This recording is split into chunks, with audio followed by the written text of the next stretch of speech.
Welcome back to my channel বন্ধুরা। চলে এসেছি আমাদের বিখ্যাত সেই তপন দিঘি। আমাদের তপনের ঐতিহাসিক জায়গা হচ্ছে তপন দিঘি। আর সব থেকে এটা বিখ্যাত আমাদের তপন দিঘি।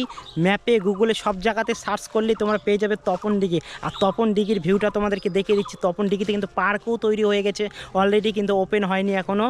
তো এই দিয়ে কিন্তু দেখো দিঘির এই ধারটা দিয়ে চলে এসেছি, গেটটা খোলাই ছিল তো আসলাম আমি এখানে। তো এই মাটিগুলো এইগুলো কিন্তু পাহাড় সেই ঢিপি ঢিপি ছিল, তো পাহাড়গুলো মানে কেটে দিয়ে মাটিটা মানে লেভেল করে দিয়েছে, একবার সমান করে দিয়েছে। তো কি কারণে সমান করে দিয়েছে সেটা জানি না, হয়তো নতুন নতুন কিছু কাজ চলছে, আপডেট হচ্ছে তো সব কিছু। তো দেখো এই যে তপন দিঘি, একবার গাছ টাছগুলো একবার হয়ে আছে, জঙ্গল হয়ে গেছে কিন্তু। আর আমাদের তপন দিঘিতে কিন্তু এখন প্রচুর কিন্তু আকর্ষণীয় কিন্তু জিনিস তৈরি হচ্ছে। ও মাটির মধ্যে উঠে পড়লাম, কিছু লাগাইছে নাকি এগুলো? তো দেখো সঙ্গে মিজু এসছে কিন্তু, ওই কিন্তু ক্যামেরা ডিএসএলআর দিয়ে ভিডিও বানাচ্ছে আর আমি গোপ্রো দিয়ে ভিডিও বানাচ্ছি। তো এই হচ্ছে আবার দেখো ভিউটা খুব সুন্দর লাগছে। এটা আমাদের তপন দিঘি, সব থেকে ভাইরাল ফেমাস জায়গা হচ্ছে তপন দিঘি।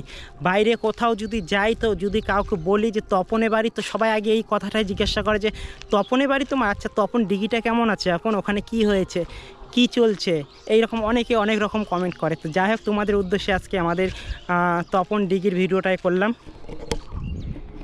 তো কি তপনবাসীরা সাপোর্ট পাবো তো, তপন দিঘির ভিডিও করলাম, কিন্তু তপনবাসীরা সবাই একটু বেশি বেশি করে সাপোর্ট করো।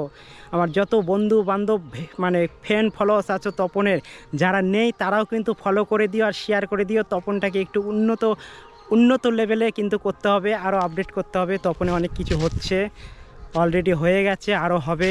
তো খুব সুন্দর ভিউটা লাগছে। তো আজকে ছিল এই তপন দিঘির ভিডিওটা। আর তপন থেকে আমার বাড়ির আশেপাশেই তপনের যারা যারা ভিডিও দেখছো আমার অবশ্যই কমেন্টে জানিও কার কোথায় বাড়ি। তো ভিডিওটা তপনের বন্ধুবান্ধবদেরকে উদ্দেশ্যে বলছি, সবাই কিন্তু ভিডিওটা বেশি বেশি করে শেয়ার করে দিও। Tata, by.